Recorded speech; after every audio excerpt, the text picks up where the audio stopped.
নমস্কাৰ মই ঋত্ৰিকা শৰ্মা আজি আসলতে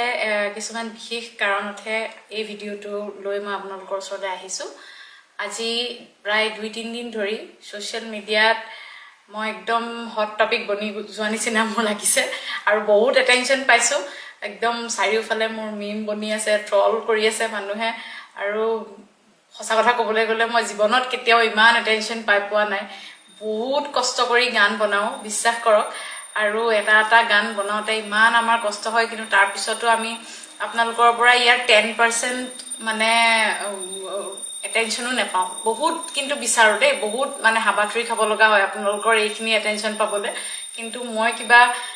আপোনালোকৰ মানে আপোনালোকে নাম দিছে মোৰ এটো সেকেন্ড এনগেজমেন্টৰ নাম দিছে আপোনালোকে হয় বাৰু মই মানিছো যে মোৰ 4 বছৰ আগতে আৰু এবাৰ এনগেজমেন্ট হৈছিল এজন ব্যক্তিৰ লগত যেটো কিছুমান বিশেষ আমাৰ কাৰণত মিউচুৱেলি আমি হেতু সেপাৰেট কৰিব লগা হল ইজনে সিজনৰ পৰা সেপাৰেট হলো উইথ প্ৰপাৰ ৰেসপেক্ট আৰু হেতুৰ ৰিজনটো মই আপোনালোকক দিব লাগে বুলিও নাভাবো কাৰণ এটো মোৰ পাৰ্সোনাল লাইফ হয় আৰু তাৰ পিছত সকলোৱে নিজৰ লাইফত আগবঢ়াৰ সকলোৰে অধিকাৰ থাকে আপোনালোকৰো লাইফত হয়তো তেনেকুৱা ঘটনা ঘটিছে যাৰ পিছত আপোনালোকে হয়তো আকৌ নতুনকৈ নিজৰ লাইফ আৰম্ভ কৰিছে তেনেকে ময়ো মানুহ আৰু ময়ো সেই কাৰণে মোৰ নতুনকে জীৱনটো আৰম্ভ কৰিবলৈ ওলাইছো আৰু আৰম্ভ কৰাৰ এই শুভ মুহূৰ্তৰ মানে ফটো কেখনমান আসলতে পোষ্ট কৰিছিলো আপোনালোকৰ পৰা কিছুমান আপোনালোকৰ মৰম পাবলৈ আপোনালোকৰ শুভেচ্ছা পাবলৈ কিন্তু উল্টাটোহে হ'লগে কাৰণ হয়তো মই ভাবিছো কাৰণটো হেতুৱেই যে মোৰ হ'বলগীয়া স্বামী মুতকে বয়সত ডাঙৰ তেওঁৰ মূৰত চুলি কেডালমান কম আছে আৰু হেতু ৰিজনৰ কাৰণে মোৰ একো প্ৰবলেম হোৱা নাই আৰু মোৰ পৰিয়ালৰ মানুহৰো একো প্ৰবলেম হোৱা নাই আৰু তেওঁৰ নিজৰো প্ৰবলেম হোৱা নাই তেওঁৰ নিজৰ এজটো লৈ তেওঁৰ প্ৰবলেম নাই তেওঁৰ মূৰৰ চুলি নথকাৰ কাৰণে তেওঁৰ প্ৰবলেম নাই কিন্তু মই দেখিছো বহুত ৰাইজৰ এই কথাটোক লৈ বহুত প্ৰবলেম হৈছে আৰু আপোনালোকে নিজে ভাবি চাওকচোন এই কথাটোক লৈ পেলাই বাৰু আপোনালোকে ইমান মানে বেলেগৰ পাৰ্সোনাল লাইফত ইন্টাৰফেয়াৰ কৰিব লাগে নে মানে যেটো ফ্ৰীডম অফ স্পিচ বুলি যেটো আমাৰ মানে ভাৰতৰ সংবিধানত আছে সেই ফ্ৰীডম অফ স্পিচটোৰ কিন্তু মানেটো এটো নহয় যে আপোনালোকে জিটি ক'ব তাৰমানে কোনোবা এজন মানুহক ইমান বেয়াকে ডিফেম কৰিব হেতু অধিকাৰ কিন্তু ভাৰতীয় সংবিধানেও দিয়া নাই যদি আপুনি ভালকে হে এক্টখন পঢ়ি চাই তেতিয়াহলে আপোনালোকে গম পাব হেতুৰ অধিকাৰ কিন্তু নাই আৰু এটো কাৰণে যেহেতু মোৰ ভাবিছো আমি আমাৰ এই ইন্ডাষ্ট্ৰিৰ পৰা বিলং নকৰে এই ইন্ডাষ্ট্ৰিৰ নহয় তেওঁ এজন সাধাৰণ মানুহ তেওঁৰ কাৰণে এবোৰ বহুত কিবা অদ্ভুত কথা হৈ গৈছে আৰু এটো তেওঁৰ কাৰণে এটা মেন্টেল হ্যাৰাসমেন্টৰ নিচিনা হৈছে তেওঁৰ কাৰণে তেওঁৰ পৰিয়ালৰ মানুহৰ কাৰণে মোৰ পৰিয়ালৰ মানুহৰ কাৰণে তাৰ লগতে মোৰ এক্স আৰু এক্সৰ পৰিয়ালৰ কাৰণে এটো এটা মেন্টেল হ্যাৰাসমেন্ট হৈছে যেটো একেবাৰে গ্ৰহণযোগ্য নহয় আৰু খুব বেয়া লাগিছে আসলতে কাৰণ যেটো ধৰণেৰে আপোনালোকে মিমস বনাইছে মোৰ past আৰু প্ৰেজেন্টক লৈ নাও এন্ড দেন এনেকুৱা ধৰণৰ মিমস বনাইছে আৰু বিভিন্ন কথা মই হেবোৰ ক'বলৈ আসলতে মোৰ বেয়াই লাগিছে ভিডিওটোত কিন্তু মই যদি ক'বলৈ বেয়া পাইছো ভাবকচোন কেনেকুৱা ধৰণৰ ক্ৰিয়া কৰিব আমাৰ মনত আপোনালোকৰ যদি লাইফক লৈ পেলাই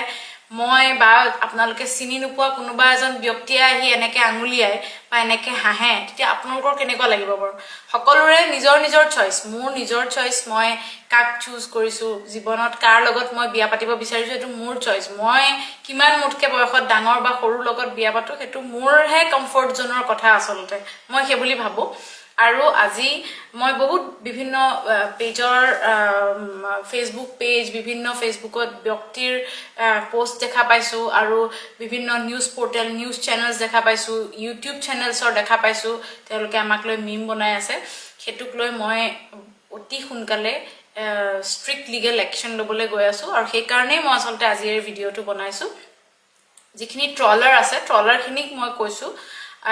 মানে আপোনালোকে এই ভিডিওটোৰ জৰিয়তে এটো কথা জানি থওক যে যদি অতি সোনকালে আপোনালোকে কিবা লিগেল নোটিস মোৰ ফালৰ পৰা পায় তেতিয়াহলে আচৰিত নহব কাৰণ হেতু হ'বলৈ গৈ আছে আৰু কাৰণ এটো বহুত বেছি আগবাঢ়ি গৈছে আমি ইমান হ'ব বুলি ভবা নাছিলো আৰু এটো আমাক বৰ মন মগজুত বেয়াকে ক্ৰিয়া কৰিছে বহুত মানুহে মোক মানে ইনফেক্ট এনেকেও কৈছিলে যে এটো তুমি একো ৰিয়েক্ট কৰিব নালাগে দুদিন পিছত মানুহে পাহৰি যাব আৰু তাৰ পিছত বেলেগ কিবা টপিক হৈ যাব ট্ৰলৰ কাৰণে বেলেগ টপিক ওলাই যাব কিন্তু মই কওঁ আমাৰ এন্টাৰটেইনমেন্ট ইন্ডাষ্ট্ৰি মানুহখিনিয়ে আসলতে আমাৰ কামখিনি আমাৰ গান হওক আমাৰ এক্টিং হওক এইবোৰেহে আপোনালোকক এণ্টাৰটেইন কৰিব বিচাৰে আমাৰ পাৰ্চনেল লাইফটো আপোনালোকৰ এণ্টাৰটেইনমেণ্টৰ মানে চ'ৰ্চ নহয় আচলতে চ'ৰ্চ বুলি আপোনালোকেও ল'ব নালাগে আমাৰ পাৰ্চনেল লাইফটো আমাৰ এটা ছেপাৰেট প্ৰফেচনেল লাইফটো এটা ছেপাৰেট মই মোৰ গানেৰেহে আপোনালোকক এণ্টাৰটেইন কৰিব বিচাৰোঁ মোৰ পাৰ্চনেল লাইফেৰে নহয় গতিকে আপোনালোকেও সেইটো কথা মনত ৰাখক আৰু আগলৈ যাতে এনেকুৱা ধৰণৰ কোনো ধৰণৰ মিম মই মোৰো নহয় বাকি আমাৰ মানে এণ্টাৰটেইনমেণ্ট ইণ্ডাষ্ট্ৰীৰ বাকি মানুহখিনিৰ কাৰণেও কৈছোঁ কাৰো কাৰণে সেইটো গ্ৰহণযোগ্য নহয় আপোনালোকেতো প্লিজ মনত ৰাখিব কিবা এটা বেয়াকৈ লিখাৰ আগত অকণমান মনত পেলাব সেইটো কথা আৰু আজিৰ এই ভিডিঅ'টোৰ কমেণ্ট ছেকশ্যনটো মই বন্ধ ৰাখিছোঁ কাৰণ মোক ইয়াৰ আৰু কোনো ধৰণৰ ফাৰ্ডাৰ তাৰমানে মিমছ আৰু কমেণ্টছ নালাগে বা আপোনালোকৰ চিম্পেথিও নালাগে এই ভিডিঅ'টোৰ মানে পিছত কিন্তু মই শ্বেয়াৰ অপশ্যনটো অপেন ৰাখিছোঁ আপোনালোকে শ্বেয়াৰ কৰক ইমান যাতে শ্বেয়াৰ হয় এইটো ভিডিঅ' যে সেই ট্ৰলাৰ্ছখিনিৰ ওচৰত যাতে পায়গৈ আৰু তেওঁলোকে যিখিনি ট্ৰল কৰিছে সেইখিনিও বন্ধ কৰক আৰু আহিবলগীয়া সময়তো যাতে মোক নহয় বেলেগ কাকো যাতে তেওঁলোকে ট্ৰল কৰিবলৈ কাৰণে ভয় খায় সেইকাৰণেহে এই ভিডিঅ'টো বনাইছোঁ সকলো ভালে থাকক কুশলে থাকক নিজৰ জীৱনবোৰত গুৰুত্ব দিয়ক লোকৰ জীৱনবোৰৰ পৰা অকণমান আঁতৰি থাকক তাৰে কামনা কৰিলোঁ ধন্যবাদ